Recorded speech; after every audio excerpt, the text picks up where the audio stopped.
Alors, Horner qui pousse un coup de gueule, qui demande des changements d'horaire. On se calme, Christian, du coup. Bon, bah, c'est vrai que les EL2, pour nous, on s'en foutait parce que c'était à 11h30, donc c'était très bien pour regarder, mais pour eux, 2h30 du matin, effectivement, l'enfer, quoi. C'est pas normal.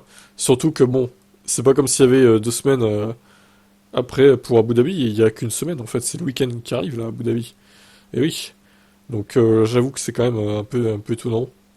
À la limite, qu'ils enchaînent les courses, pourquoi pas, mais il faut que ce soit le même fuseau horaire, ou plus ou moins, quoi, à quelques heures près.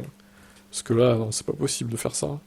Ça a été un grand événement, et comme dans toute chose, il y aura un petit débriefing pour passer en revue ce qui était bon et ce qui était pas bon. Quand on regarde l'intérêt qu'il y a eu pour cette course, c'est phénoménal, bien entendu. En tant que premier événement, il y aura de nombreuses leçons à tirer. Je pense qu'une des choses que nous examinons est le calendrier des courses, car ça a été brutal pour l'équipe et pour tous les hommes et femmes dans les coulisses. Je pense que tout le monde quitte Vegas un peu fatigué. Nous devons réfléchir à la manière dont nous pouvons nous améliorer. Pour l'avenir, nous travaillons très tard dans la nuit, alors peut-être que nous ferons un peu plus tôt dans la soirée.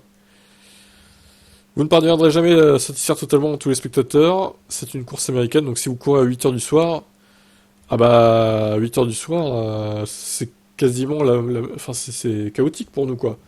Ça ferait -2, ça ferait 5 heures du mat en France. Oh non, putain. Ah, ça pèterait la nuit quoi. Ah non non, franchement à 5 heures du mat, ça serait dur, hein.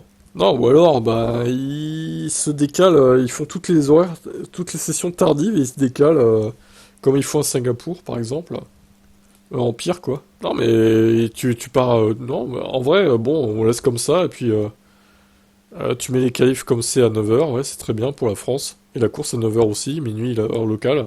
Bon, les locaux, ils vont peut-être un peu gueuler parce que les voitures, elles vont rouler jusqu'à 2h, 2h30 du mat. Mais bon, après, voilà, c'est samedi soir, hein, ils font la fête, ils se bourrent la gueule. Donc ils dorment pas à 2h30, hein, les Las Vegasiens, hein. Enfin, si, certains, mais bon. Globalement, c'est une ville un peu spéciale, quoi.